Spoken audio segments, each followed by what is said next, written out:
কালকে যে এখন নোটিশ দিয়েছিলাম, আজকে মানে স্ট্যাটাস যেটা দিয়েছিলাম, আজকে সেই অনুযায়ী কথা বলবো। আন্তর্জাতিক খেলার মাঠ হচ্ছে বাংলাদেশ, সেখানে প্লেয়ার অনেকে, বিশেষ করে মার্কিন যুক্তরাষ্ট্র এবং ভারত হচ্ছে মুখোমুখি, তার পাশে আছে চায়না এবং রাশিয়া। আগে দেখা যাক যে পৃথিবীতে কতগুলো আপনার সংগঠন রয়েছে, পৃথিবীর সংগঠন যেগুলো, সেই সংগঠনগুলো আগে দেখা যাক, তারপরে বিচার করব কে কে কোন কোন দেশ কার কার পক্ষে রয়েছে। কারণ এগুলোর উপর নির্ভর করছে শেখ হাসিনার প্রত্যাবর্তনের ব্যাপার। এটা আগেই বলে দিচ্ছি, এখানে একটা ঘোট পাকছে।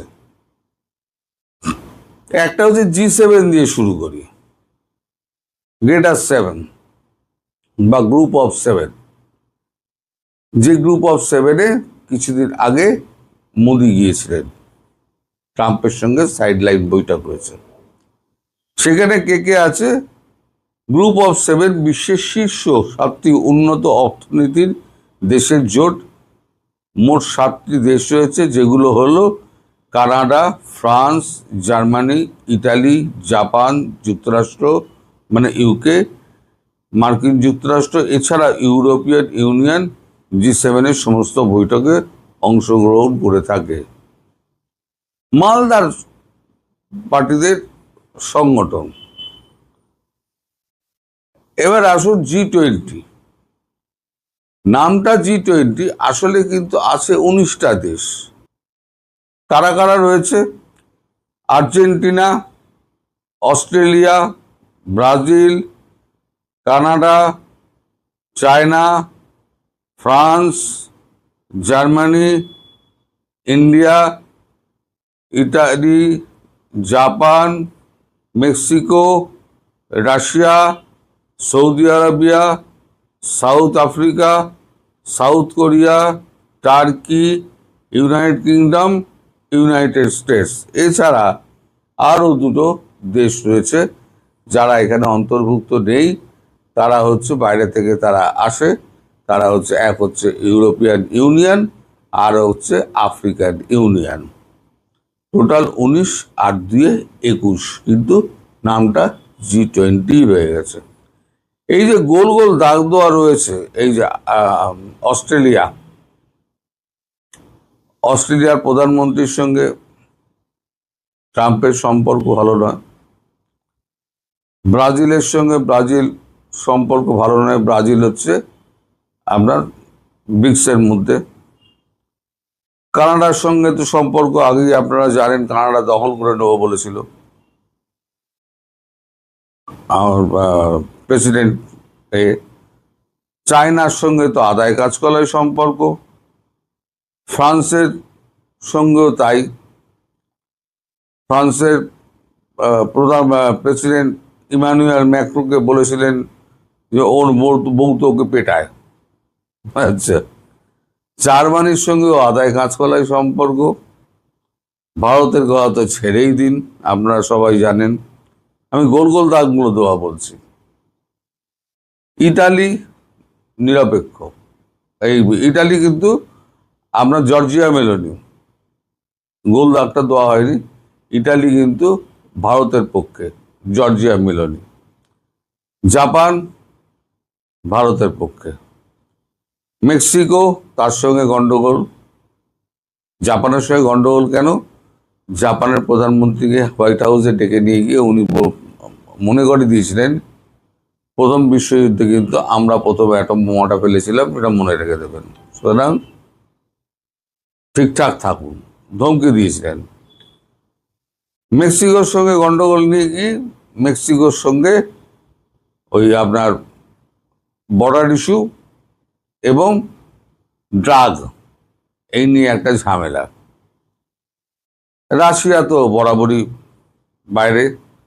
সৌদি আরবিয়া মার খেতে খেতে সৌদি আরবিয়া এখন বিপক্ষে চলে গিয়েছে। এখন $2 ইশারের দিকে যাচ্ছে তারা।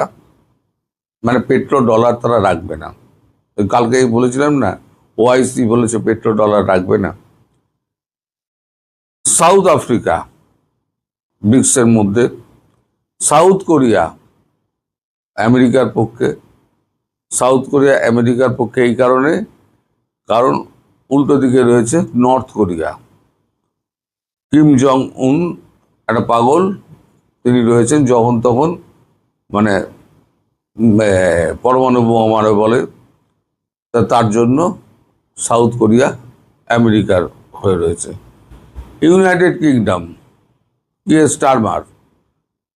স্টারমারের সঙ্গে সম্পর্ক ভালো নয়। যখন ইউরোপিয়ান ইউনিয়নের প্রতিনিধি দল যখন এই ইউরোপিয়ান ইউনিয়নকে ডেকে পাঠালেন, হোয়াইট হাউসে সবাই মিলে গেলেন, সেখানে চূড়ান্ত অপমানিত হলেন সবাই। আপনাদের সেই ছবির কথা মনে আছে। সুতরাং ইউনাইটেড কিংডম একেই তো ব্রেক্সিট করে বেরিয়ে এসছে, তারপর ইউনাইটেড কিংডম আর ওর মধ্যে মানে আমেরিকার সঙ্গে কোনোভাবেই সম্পর্ক ভালো রাখে না। আর রইল ইউনাইটেড স্টেটস। এই হচ্ছে আপনার দেশগুলো। এর বাইরে রয়েছে ইউরোপিয়ান ইউনিয়ন এবং আফ্রিকান যে ইউনিয়ন। এবার মোদিজি কি করেছেন, মোদিজি সমস্ত আফ্রিকান কান্ট্রিগুলোতে, ল্যাটিন আমেরিকা আফ্রিকান কান্ট্রিগুলোতে ঘুরছেন। আপনাদের মনে আছে পাপুয়া গিনিতে উনি গেছিলেন, পাপুয়া গিনির প্রেসিডেন্ট ওরা পা ছুঁয়ে প্রণাম করেছিলেন এবং সাদর অভ্যর্থনা করেছিলেন। সম্প্রতি 29-30 দুদিন তিনি সেশেলস ঘুরে এলেন। এই সেশেলস হলো পূর্ব আফ্রিকার মূল ভূখণ্ডের পূর্বে মাদাগাস্কার উত্তর পূর্ব ভারতের বঙ্গোপসাগরে অবস্থিত একটি ক্ষুদ্রতম রাষ্ট্র। এটি প্রায় 115টি দ্বীপের সমন্বয়ে গঠিত। এই রাজধানী হচ্ছে বৃহত্তম শহর ভিক্টোরিয়া, যা দেশের প্রধান দ্বীপ মাহেতে অবস্থিত। সেশেলসের ভৌগোলিক অবস্থান সম্পর্কে নিচে দেওয়া হলো। সেশেলস নিরক্ষরেখার সামান্য দক্ষিণে 4 ডিগ্রি থেকে 11 ডিগ্রি দক্ষিণে, 4 ডিগ্রি থেকে 11 ডিগ্রি দক্ষিণে, আর দক্ষিণ অক্ষাংশ হচ্ছে 46 ডিগ্রি থেকে 56 ডিগ্রির মধ্যিখানে। এই জায়গাটা হচ্ছে গিয়ে আপনার সেশেলস ঘুরে এলেন। তার মানে আফ্রিকান ইউনিয়ন, পাপুয়া গিনি, সেশেলস, যারা হচ্ছে আফ্রিকার যত আপনার শক্তিধর রাষ্ট্র, যদিও দুর্বল, তাদের মধ্যেও তো কারো কারো শক্তি একটু বেশি, এবং তাদের কেউ দেখে না। এতদিন কারোর দেখতো না, কেউ দেখতো না। ভারত কিন্তু প্রথম বলেছিল যে আমরা গ্লোবাল সাউথের কণ্ঠস্বর হয়ে দাঁড়াবো, যাদের কথা কেউ বলে না। ফলে সবাই এখন মোদির দিকে ঝুঁকেছে। এখন এদিকে রইল তার ব্রিক্স আর হচ্ছে আরআইসি। ওদিকে 3টে হয়ে গেল, G7 হয়ে গেল, G20 হয়ে গেল, আর এটা হচ্ছে আপনার ইউরোপিয়ান ইউনিয়নের কথা তাই বলেই দিলাম। এদিকে রইল আপনার ব্রিক্স আর সাউথ আরআইসি। তাহলে আপনি বলুন, এইখানে ইটালি, আপনার অস্ট্রেলিয়া ব্রিক্সের মধ্যে যারা রয়েছে, ইটালি চলে আসবে, ফ্রান্স চলে আসবে, কারণ এদের কারোর সঙ্গেই সম্পর্ক ভালো নয়। জার্মানি চলে আসবে, কারণ জার্মানি অলরেডি সমস্ত টেকনোলজি এগুলো ট্রান্সফার করতে শুরু করে দিয়েছে। এই যে টোটাল যে গেমটা হচ্ছে না, এই টোটাল গেমটা মোদিজি ঘুরে ঘুরে ঘুরে ঘুরে একটা জিনিস তৈরি করছেন, সেটা হচ্ছে একটা মানে কি বলবো এটাকে আপনাকে, মানে সঠিক বাংলায় যদি ব্যাখ্যা করতে হয়, বলা যায় একটা সংযুক্ত একটা শক্তি, যেখানে ভারতবর্ষের সিদ্ধান্তের পাশে সবাই দাঁড়াবে। এই যে বাংলাদেশ প্রসঙ্গে সবাই জানে যে আমেরিকা প্রথমে অস্থির করে সুস্থির রাষ্ট্রকে। আপনি সারা পৃথিবী দেখুন, যেখানে যেখানে গন্ডগোল হয়েছে, এই ইরাক থেকে সিরিয়া পর্যন্ত সর্বত্র লাস্ট আফগানিস্তান, লাস্টে ভিয়েতনাম যুদ্ধে হেরে ফিরে এলো। আফগানিস্তানও শেষটাও তাই, যুদ্ধে হেরে ফিরে এলো, বিলিয়নস অফ রুপিস খরচা তারা করে। কিন্তু এখন যা অবস্থা, আমেরিকাকে আর কেউ বিশ্বাস করে না। আমেরিকার সৎ উদ্দেশ্য থাকলেও কেউ কিন্তু বিশ্বাস করবে না। এবার আসি শেখ হাসিনার প্রসঙ্গে। ভারত কি করছে? ভারত করছে কি এই সমস্ত রাষ্ট্রগুলোকে এক করছে, দিয়ে এবার ইউনাইটেড নেশনস চিঠি পাঠাবে যে বৈধ প্রধানমন্ত্রী তাকে করা হয়েছে, বিতাড়িত করা হয়েছে, এবং সেখানে ক্ষমতা দখল করে রয়েছে কিছু মৌলবাদী সংগঠন।